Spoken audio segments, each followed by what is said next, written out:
right, here we go. We're back.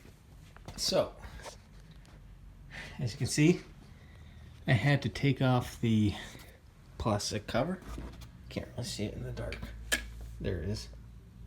So that goes all the way around up here, and then here, and then under there. There were a couple tricky bolts I had to take off right there and there. But anyways, nonetheless. And then you take off the small cover here to get access to there. So, the lighting isn't great here, but essentially you have big pulley there is your crankshaft pulley. That one right here, the top right there, is your AC compressor.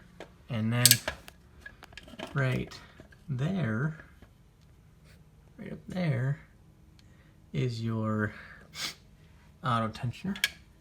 And then all the way up there, that shiny one, that is your alternator.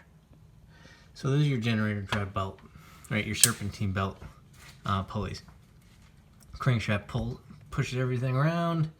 Crankshaft's only purpose, crankshaft pulley is only purpose, is to drive those accessories, taking valuable horsepower away from the rest of the car, driving the stupid water pump. God, you don't need a water pump. Speaking of water pump, there's the water pump pulley. The belt's still on. I didn't take that one off yet. There's the belt. I'm going to take that off next. I'm just going to do the quick method and just snip it. It's a little rusty. Yeah. Anyways, I'll be showing you the belt I took off on both of them. I'll take videos of those and show you all the different cracks in them. At 75,000 miles. Who'd have think it? Who'd have thunk it? What am I trying to say? Anyways, so what's next is I'm going to put the new belt on, the new drive belt. Well, after I take the water pump belt off. I'll take the water pump belt off, put a new water pump belt on, right? So that'll be fun. And then I'll put on the new serpentine belt and then show you a video of after. So the thing is, when you're putting on the new belt, so I'm gonna do the method where you just cut this belt, because otherwise you gotta, like, the document suggests putting wrapping a cloth around the inside of this. So as you put a cloth there and then you crank this clockwise, always do it clockwise, never counterclockwise, please, for the love of God. So you do it clockwise, and slowly that cloth will get on the other side of this, between the belt and the pulley. So what you can do is, like, by the time it's on the other side, you just slowly yank it off as you're turning the crankshaft pulley, and then that'll come off. But I'm not going to do that because I know I have a new belt and I'm not worried about putting this one back on. So, that said, I will go ahead and do all that work. All right.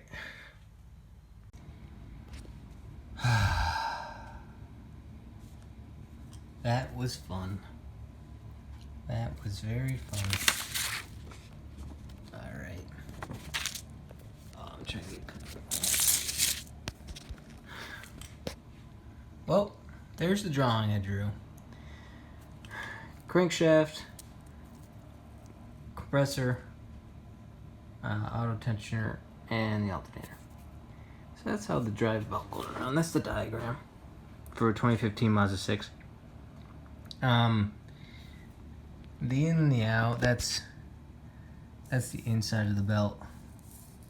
That's the outside of the belt. So the grooves are in the inside, right? They're going around the inside here. Going around clockwise, rotating around in this fashion. So that's what that looks like. So, as I'll show you over here, there's the crankshaft. You can't really see anything, but here's the crankshaft. There's the new belt. There's the compressor. There's the auto tensioner, See how that grooves are on the inside? Now, alright, I have some grievances here. Yeah, you magically get to see the belt get put on, right? Or all of a sudden the old belt's on, new belt's on. It's big breath, you know, because I was working on this for about an hour and a half. And if it weren't for my fiance, she came out and she was like, hey, how's it going? I was like, oh my God, this is a pain in the ass. Excuse my language, but alright, you can see it. It's right where the light is shining. Right up there. You see that thing right there? That is the cast iron hexagon that releases tension from the auto tensioner. And this is my position I have, you know. I don't have a lift. I don't have a garage lift. This is the best I got right here. So I had, and it doesn't help, excuse me, that I only had this thing. I did this late at night, and I was going to drive to the store. The store closed at 8. I was going to buy a long one. I didn't realize I didn't have a long one. I have this short one. It's about 6 inches long. Luckily, it's about half an inch long enough that I can reach in there and get to the cast iron hexagon that releases the tension from the auto tensioner. Otherwise, I wouldn't have been able to do this. But the problem with it being so short, I don't recommend a short one. I recommend a long one, so you can, you know, get in there about the length of your forearm, your fingertips to your elbow, so you can get in there. And what you want to do is you hook onto the cast iron hexagon, right? And so here's the crankshaft pulley. And what you need to do is you pull, to release tension, you pull it towards the front of the car, right? So you are pulling it, what direction is that? Counterclockwise, right? So you're releasing tension and you want to hold it there. So it's an auto tensioner. The moment you release, it puts the tension back onto the belt. So, as you can see, I had a little bit of a problem, which is why my fiance with extra pair of hands helped a lot, because I had this really short wrench. Long wrench wouldn't have been an issue because I would have been able to keep it down here next to my elbow or something and keep the tension on while I cranked this and rotated the crankshaft pulley clockwise to put the belts back on. But since this was so short, my hand had to be all the way right here next to the belt because that thing is only so long. So, lesson learned. If you go to do your crankshaft pulley, make sure you have the right tools. So what you're going to want in terms of tools, right? So your lug nut size, I think it's, I don't know off the top of my head. Where is it? It is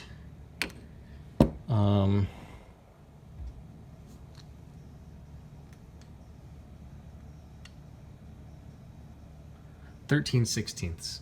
13/16 of a socket goes on there, onto the crankshaft pulley. Okay, so you want a socket and a ratchet, so you can ratchet clockwise. Not a breaker bar. You're gonna be an idiot. You need to be able to ratchet because you're gonna be cranking this thing clockwise a lot to get these belts on. So the water pump belt and the Serpentine belt. So I put the water pump belt on first, of course, because I took that off first. It has to go on first because it's on the inside. See how it's on the inside there? Can't really get that on if this is on already.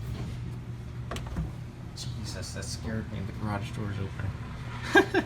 All right, so in order to get this on, what you're gonna have to do is, sorry, the camera angles are really bad, but essentially there's a ridge right here on the outside of the pulley, right there. You're gonna want to get the belt, and this is a tight belt, all right, new, it's very tight, so you're gonna want to get the belt on that ridge completely around that ridge, right? While it's in place over here. So put it in place here first, and then get it on that ridge. The moment it's completely around that ridge, what you can do then is apply pressure at the bottom of the pulley. Apply pressure, apply pressure on the belt going into the belt. So as you are, you have one hand here really pushing the belt in place, making sure it goes in place, while the other hand is, ratcheting the, where's the ratchet? Ratcheting this thing, right? So you're turning this clockwise, and you're pushing that belt in, while that's being turned. So you're applying pressure here, and so what's going to happen is, even though it's on this ridge here, right? Even though it's there, it's going to eventually get onto this. Now the trick, here's the trick. You're going to want to make sure that while you're doing that, this sucker doesn't pop out of its grooves. Because let me tell you, that's what it did to me. I got it all the way on to that top part and in the grooves on the top of the pump. And then before you know it, I looked back over here, I was like, oh, that was easy. And I was like, oh shit. And this belt was 2 grooves over completely. And I was like, oh shit, I just ruined my belt. I was very worried. So, anyways, with much more luck, I applied some pressure, a little bit of elbow grease, kept cranking this clockwise, and applied pressure back into there, and eventually went full circle and got set in and aligned. So that was the water pump belt. The water pump belt took me about, I'd say, 30 minutes with an extra set of hands, keeping pressure on the top part, because let me tell you, that was very tight. The belt was very difficult to get on. I thought it was too small, to be honest. I was like, oh my god, it's not going on. So had an extra set of hands to help me keep it up top to get it on that groove. Otherwise, I would have been struck, because there's not much clearance down here, guys. This is it. In the diagrams they give you, they don't show this. And if they did, you'd think it would be higher. It is right in front of your cast iron hexagon, and it's right in front of the pulleys. Now, the problem with that, I noticed, is that the cast iron hexagon has an indicator on it. An indicator is supposed to tell you if you're out of tension or just loose or not, right? There's no way to see the indicator. I mean, I don't know how we get in there and see the indicator, but shit, I don't see an indicator. Do you see an indicator? Nope, I don't see an indicator. Anyways, gotta hope it's good. So that's the water pump belt. All right, so to get the drive belt on, that was fun. So I did the top-down approach. So I put the belt in. You remember the diagram? So there's the video picture diagram. So I did top-down approach, where I dropped. Here's the top of the engine. Right. I'm gonna be hurting tomorrow. So there's the top alternator. Dropped the belt down. All right. Dropped it down, so then I could go through here and drop it into that notch right there. There's the top of the belt. And then you wrap it around your compressor, and then you're not going to be able to get it here. You're going to want to inch it there. And then what you do is you'll have just enough slack to get the belt around this side of, why is the shadow showing up? This side of the pulley. And then you're gonna wanna make sure that it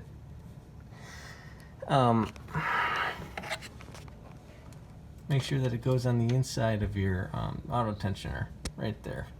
So it's going to want to stay right there. So you're not going to be able to get it around this way until you start cranking it clockwise. And at the same time that you crank it clockwise, you're going to want to, at some point, you'll get it far enough around here that you'll get it kind of in the groove and going around, but at the same time it's going to be really tight here. So then you're going to want to take that wrench and go up to the cast iron hexagon and pull it towards you, towards the front of the car, to release the tension so you can fit the belt on better. And then get it in the grooves, crank it around a couple times, make sure it goes around, and then you're good to go. Turn the car on, make sure it works, and there you go. Voila!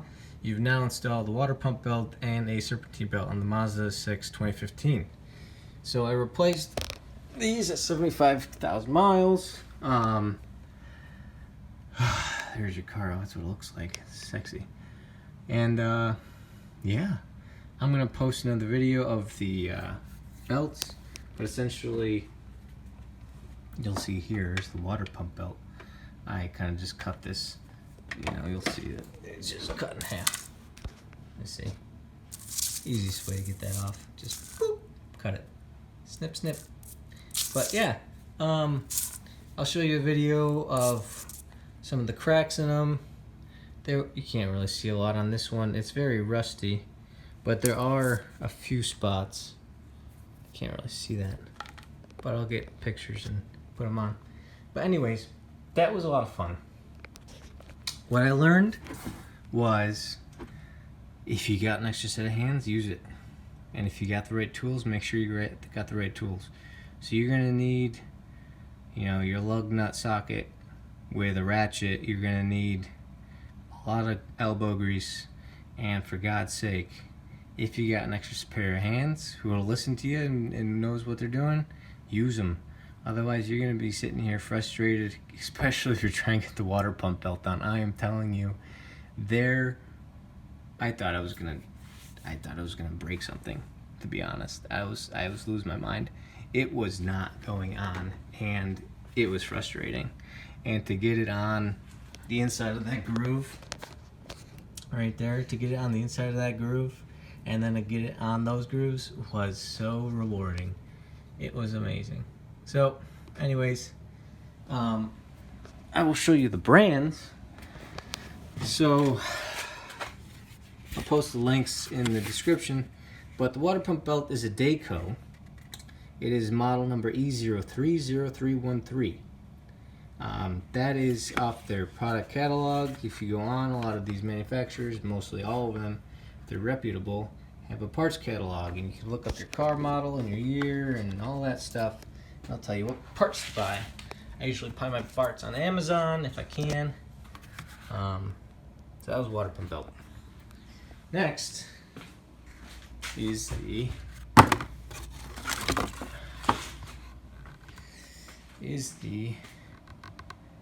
Serpentine belt. So I got a Continental OE Technology Series Multi-V belt. The model number is not the big numbers, it's that 6PK0970. That's the one for the Mazda6 2015. It says, you know, replace, inspect at 60,000, replace at 90. Yeah, I replaced mine at 75, but let me tell you, I'm glad I did. I started hearing chirping. That's the reason I did it. Started hearing chirping, and when I took it off, my drive belt, I took it off. There were at least seven cracks around the edges and some in the middle of the belt. So I mean, they weren't deep cracks, but they were starting to split. They would have been needed to be replaced definitely in the next 5,000 miles for sure. But yeah, those are the two belts. This drive belt cost me about 20 bucks, and I think the water pump belt bought me about 15 bucks. So altogether, not bad. Shop will cost you parts plus labor. Labor is about 2 hours at least. So, you know, that's 300 bucks right there. So, you know, if you can do it yourself, do it yourself. It's not that much of a pain. It's just time consuming. So, yeah, that was fun. I think the fun part was getting the shielding off. So on the diagram, they make it look like they just need to take off this part, right? This part goes right here like this, in the groove there. And they're like, oh yeah, you just take that off and voila, you get to your pulleys. Well, yeah, you do. But in order to get to that, you gotta take this thing off. Right? And I didn't even take it all the way off. I just took it off that far. Because, I mean, that was like a lot of push pins. A lot of push pins there. And then 3 underneath here. And then 3 more screws over here under the car. So it was a lot. It was a lot for sure. Alright. Sorry for the poor lighting. I'm doing this at night. Probably not the best idea to take a video here, but I appreciate it. And hopefully this helped you. If you have any questions or comments, leave them in the comment section. And thanks for watching. Ta-ta.